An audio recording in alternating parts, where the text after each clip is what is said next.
Yeah, I'm overly excited for our team to come out here and get a win. Noble came out and they played extremely hard, especially in the first half. They really, challenged us and our discipline in a lot of areas. And, I'm glad that our guys were able to respond in the second half and come out with a different mindset. But ultimately, I'm really excited that, these guys got to get a taste of what it felt like to get a win because they've been working so hard. And, there's a lot of things that go on behind the scene that people don't see in terms of meetings and practices and drills and weight room and all of that stuff that goes on that everybody goes through, I know. But I just feel like this group is special. I'm excited that they were able to get a win tonight at home in front of our home crowd, and hopefully this starts us on a trajectory moving forward. 31-point first half and then 56 points in the second half. What do you think contributed to the slower start, and then what helped you guys turn it around and have a good finish? I think the hard thing about the first half for us is just, trying to get a feel of what the other team is doing offensively. And when a team is driving you that much, it's hard to kind of be where we're supposed to be defensively. But at the other end, I felt like we missed a lot of close layups right around the baskets. Different guys missed layups, and we were second-guessing ourselves around the rim.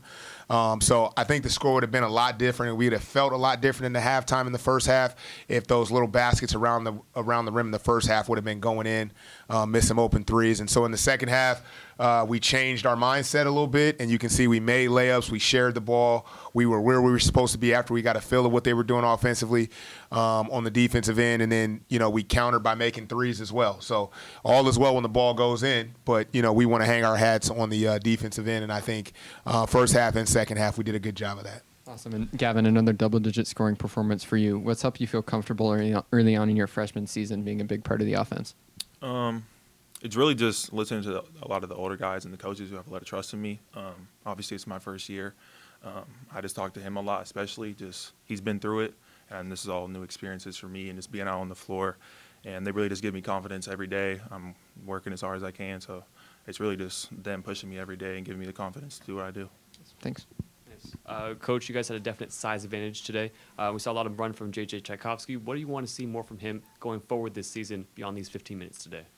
Yeah, I ask a lot of JJ because he's on scout team, so he's running the other team's plays, and then he's coming in the game, and I'm holding him accountable to knowing everything we're doing at the same time. So I think he's a biochemistry or something like that major. So I just expect him to be as smart on the floor as he is on the classroom and be able to pick it all up without really being coached in those areas. And so he's responded tremendously. I texted him a couple weeks ago and just said, JJ, be ready. We're going to put you on the floor. And you can see, he played in the Pacific game. I probably should have played him a little bit in the last game. But he's always around the rim and doing things that impact winning. And so I'm just going to continue to ask him to do that. Nice. And then one more for Coach. Emmanuel Lewis comes in late, able to get a three against his former team. What did that mean to you, and what did that mean for his role going forward as well as he's had to come off the bench? Yeah, for me, it meant more for his brother. I just looked at Isaiah when he shot the ball, and I could just see the jubilation on his face and the satisfaction on his face that his brother was ready for that moment. And so it meant more for me in the sense of looking at these guys celebrate Emmanuel, because when you come in the gym anytime during the day, Emmanuel's in the gym shooting free throws or shooting threes, or he's after practice, or he comes in at night. And so for him to have a moment like that in front of his brother against his old team with his teammates that are in the gym with him every single day, I'm just happy for him. So this question is for Cole. How was it to get out there tonight after, a disappointing one on Sunday and come back and get a win? It was great just to see the guys really connect and come together and to get a win, which we've been needing. And just seeing how happy we were in the locker room and seeing how much guys really finally bought in, finally got the win. And hopefully we can just keep this going, especially into this game Friday against Montana State. All right, Gavin, so you're new to the team. It was a 19-game losing streak. Obviously, you weren't part of that. There were some close ones this year. How was it for you to kind of see the team kind of get over that hump, and also how do you guys kind of continue to build off that going forward? It's great to see. Obviously last year I was signed and I was watching every game, and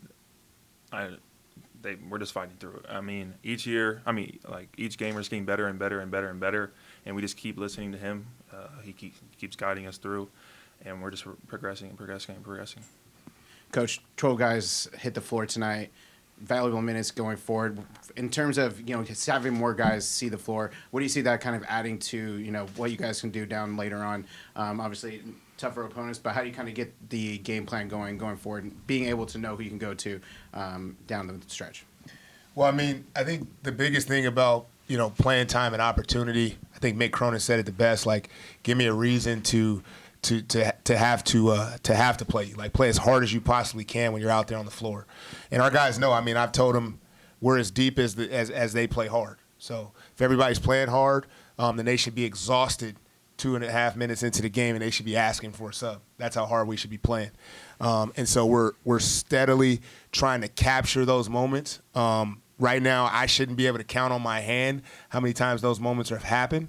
And so we're trying to get to the point to where every guy, when they're on the floor, they're exhausting themselves, because I think we have a lot of talent. I think we have a lot of depth, but we just have to exhaust it on the defensive end and really learn how good we can be if we're playing hard. Because at the end of the day, like I tell these guys all the time, that's the prerequisite to getting on the floor is playing hard. But I do think we have good depth. I think we have a chance as we continue to play these games to kind of figure out, more about our rotation and what we're doing out there. But it was exciting to see all those guys play tonight. And Coach, your defense was suffocating tonight, causing 21 turnovers, and you guys began a full court press after that first time out. So what did you see from the opposing side coming out on that defensive adjustment? Yeah, I mean, this is really their defense. This is these guys' defense. We try to talk about it as a staff and try to put them in position, but we want these guys to really take ownership of what we're doing defensively. I think that's the mark of a really good defensive team. It's not, my defense. It's really their defense and them filling in huddles that the other team can't score on them. And I think when we get to that point, when they embrace that, this is our defense, this is our team, we're going to really take off. And we've seen it in spurts. We've seen it in games that have been really, really close, in moments where, as coaches, you can't save them. Like, you want to call a timeout or you want to do certain things, but at the end of the day, players got to make plays. And, our last 3 games, you've seen these guys step up and make plays. And there ain't play calls. There ain't things that I'm doing. It's just these guys deciding that they want to take everything away from their opponent. So, our defense will be predicated on the mentality that these guys have every time they step out on the floor. Yeah. And first win since January for you, Coach. So how does it feel to, clean the slate off, and how do you keep this momentum into tomorrow?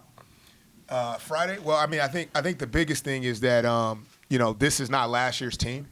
And so, they don't need to carry the burden of what happened last year. It was a rebuild last year, and the guys last year gave everything they had, and they set a great foundation for what this program is going to be about.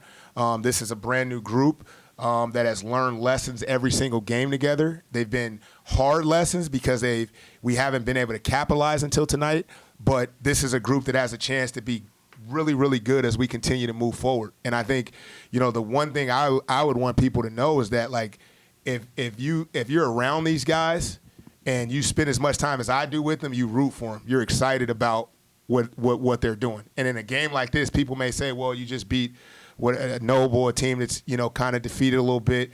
At the end of the day, for this group, like, they were excited about playing hard. They were excited about the win. And so all I'm focusing on is this group. I don't care what our record was in the past or any of that stuff. This program is going to be really good when it's all said and done, and these guys are going to, again, set the foundation for what that's going to look like. Thank you, Coach. All right. Thanks, you guys. All right.